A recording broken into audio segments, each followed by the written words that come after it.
আসসালামু আলাইকুম। আমি মোয়াজ্জেমউদ্দিন সেন্টু স্বাগত জানাচ্ছি আমার এই আজকের ভিডিওতে।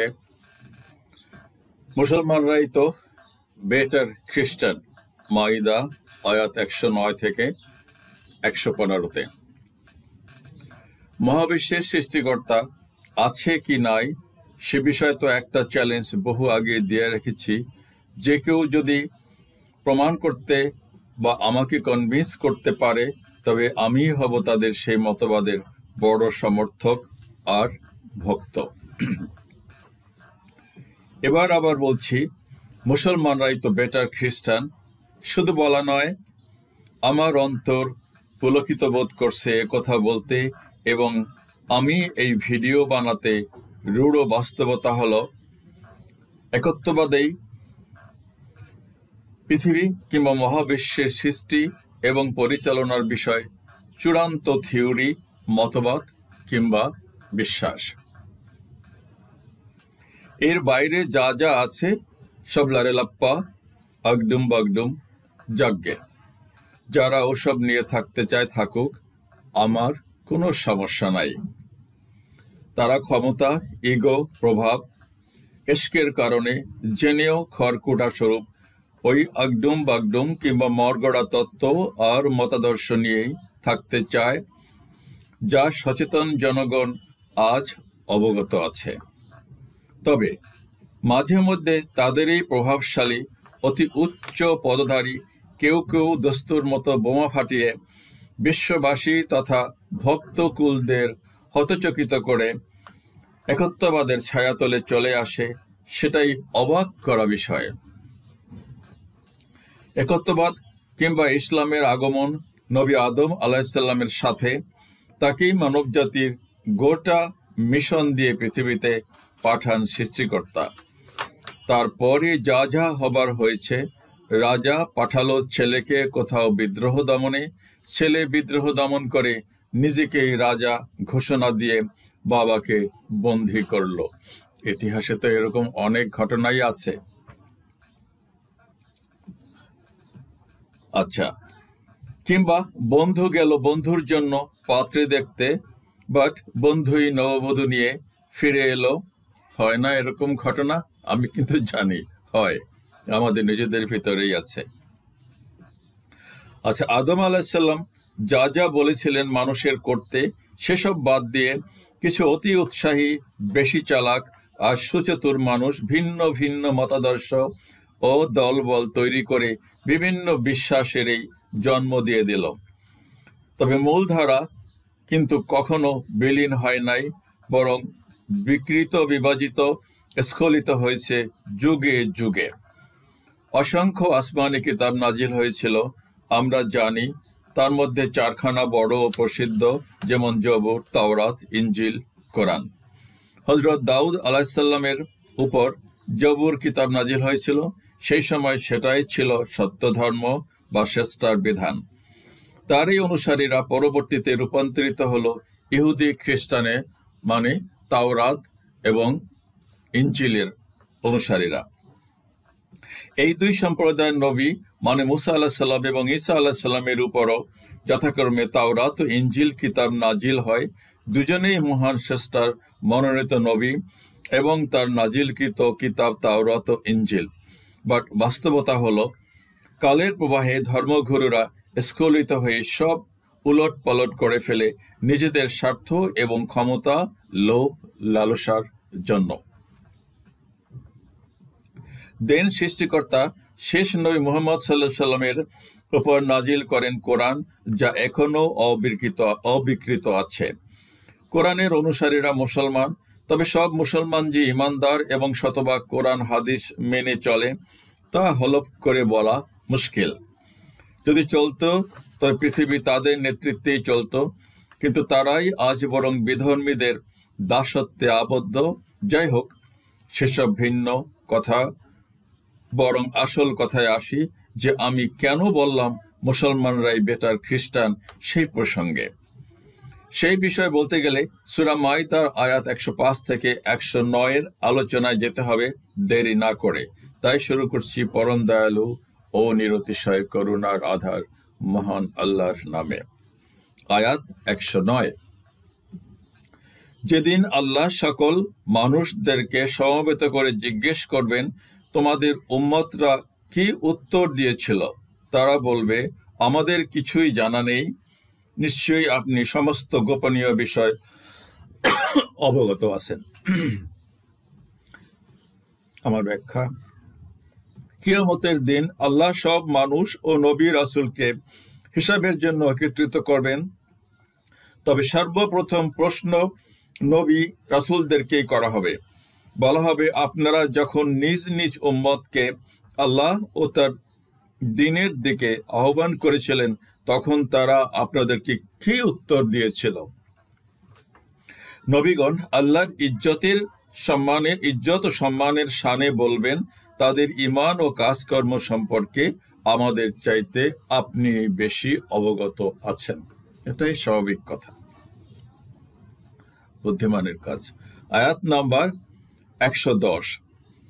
যখন আল্লাহ বলেন, হে ঈসা বিন মারিয়াম, তোমার ও তোমার মায়ের প্রতি আমার অনুগ্রহের কথা স্মরণ করো। আমি তোমাকে জিবরাইলকে দিয়ে শক্তিশালী করেছি। তুমি দোলনায় এবং যৌবনে সব মানুষের সাথে কথা বলেছ।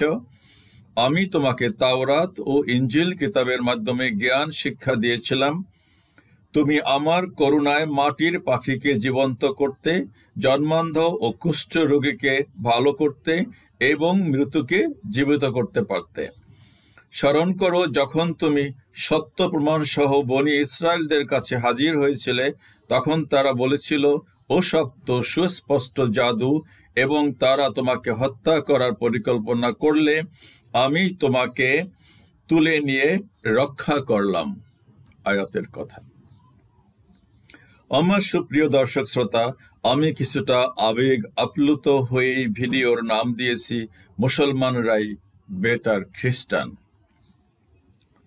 খ্রিস্টানদের নবী ঈসা আলাইহিস সালাম, যাকে কোনো মুসলমান অসম্মান করলে তার ঈমান বা মুসলমানিত্ব থাকবে না। পরিতাপের বিষয় হলো, সেই মহান নবী ও তার মা মহিয়সী নারী বিবি মরিয়মকে খোদ খ্রিস্টানরাই নানা বিতর্কে জড়ায়, যে বিষয়ে আমি আগেও কথা বলছি। এই আয়াতে নবী ঈসা আলাইহিস সালামের অনেকগুলি অলৌকিক ক্ষমতার বিষয় স্বয়ং আল্লাহ প্রকাশ করেছেন। সবচেয়ে অবাক করা বিষয় হলো, একটি সদ্যজাত শিশুর কথা বলা কিংবা প্রশ্নের উত্তর দেওয়া, বড় হয়ে মৃতকে জীবিত করা, মাটির পাখিকে জীবন দিয়ে আকাশে ওড়ানো, কুষ্ঠ রোগীকে আরোগ্য করা এবং জন্মান্ধ মানুষের দৃষ্টিশক্তি ফিরিয়ে দেওয়া। নিশ্চয়ই মহান আল্লাহর রহমতেই তিনি ওসব অলৌকিক ক্ষমতার অধিকারী হয়েছিলেন।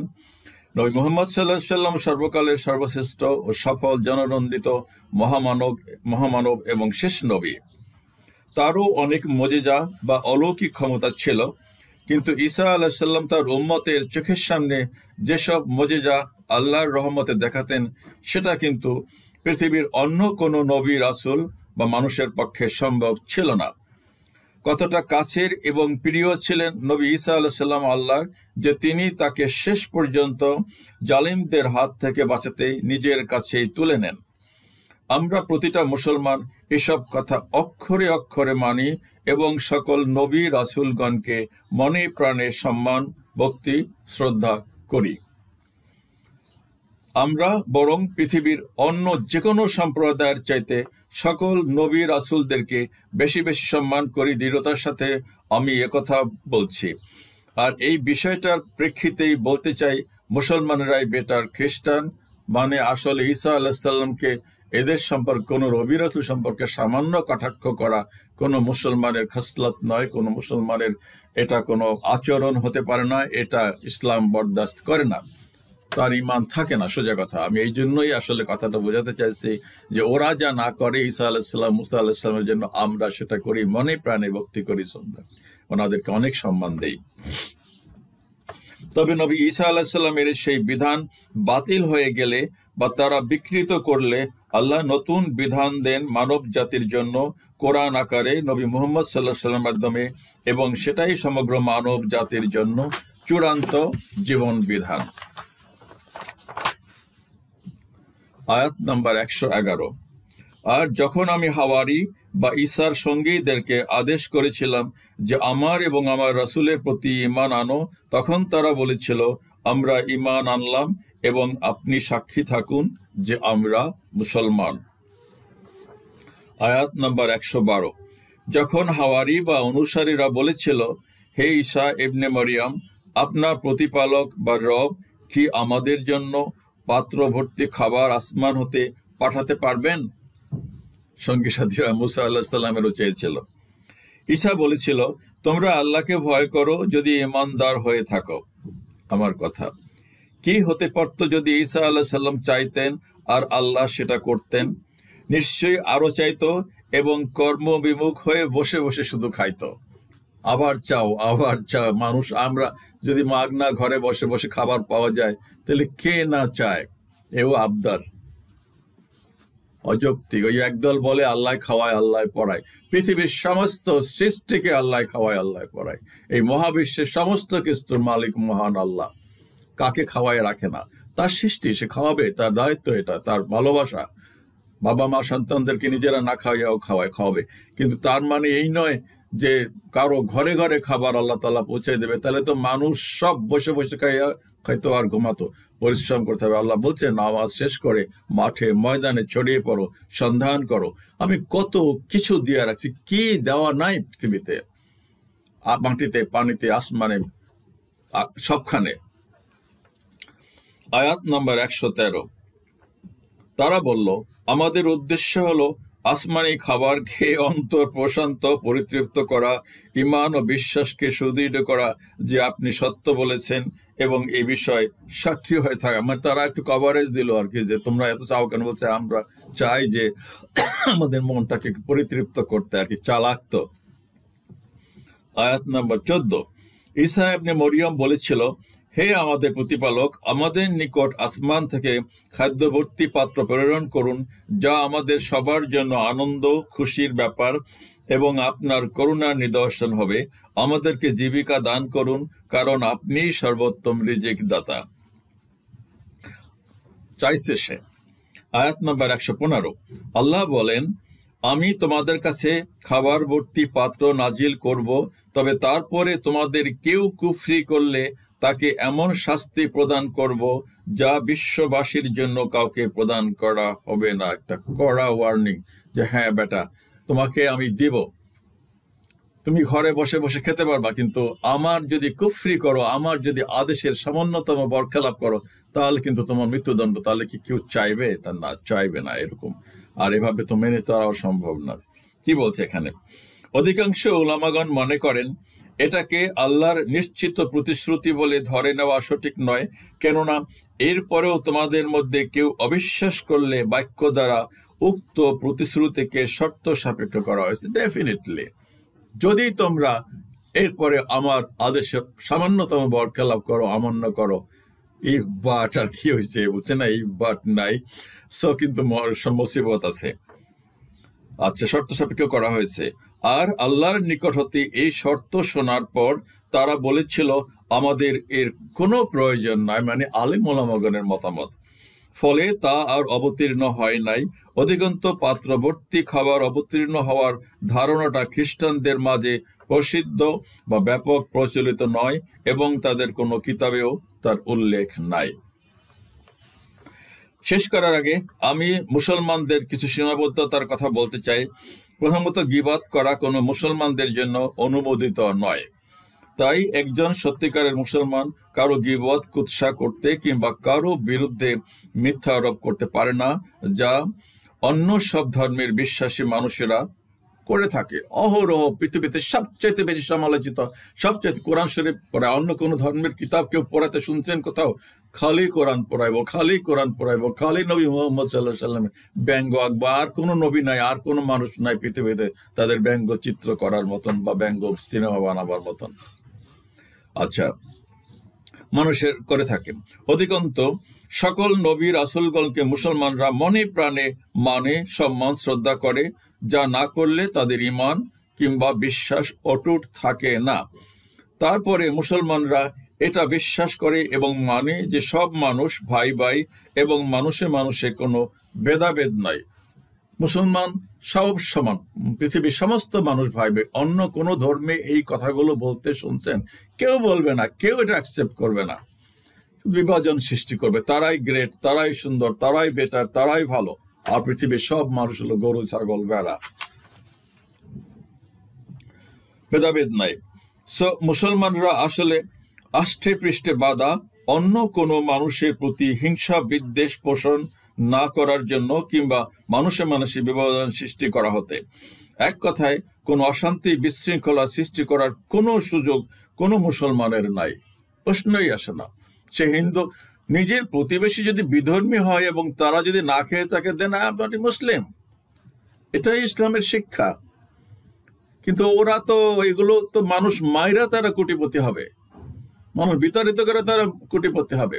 ওই যে ইউক্রেনের সম্পদ নেওয়ার জন্য এখন আজকে যা দেখলাম ভিডিও সাক্ষাৎকারে, মানে সাংবাদিক সম্মেলনে আল্লাহ গালের মধ্যে একটা চড় দিয়ে হোয়াইট হাউস থেকে বের করে দিল, এরকমই তো মনে হইল। লানত, দুঃখজনক, অত্যন্ত পরিতাপের বিষয়। মুসলমানদের নাই। কোরআনের কথায় অত কর্কশ, অত রূঢ় ব্যবহার। ইউক্রেন একটা অনেক বড় দেশ, ওই বেচারারও সমস্যা আছে, আসলে বেশি চালাক। এনিওয়ে, ও বিষয়ে যেতে চাই না, ও বিষয়ে অন্য কথা বলবো। আমি রাজনীতির কথা বলতে চাই না খুব একটা, বাট প্রসঙ্গক্রমে তো এসে যায়। কোরআনের কথায় নবী মুসা আলাহিসাল্লাম এবং ঈসা আলাহিসাল্লাম যেভাবে সম্মানিত করা হয়েছে, তাতে আমি একজন মুসলমান হিসেবে গৌরবান্বিত বোধ করি।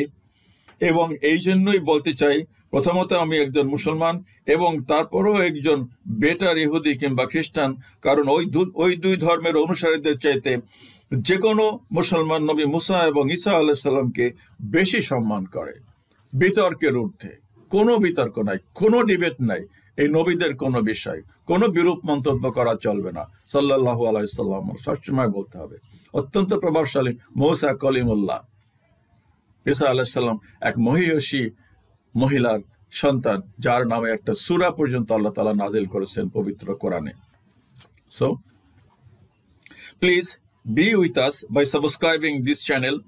Your subscription will inspire us to go far, far away and remain ever grateful. Thanks, and see you again very soon, inshallah. Allah Hafiz.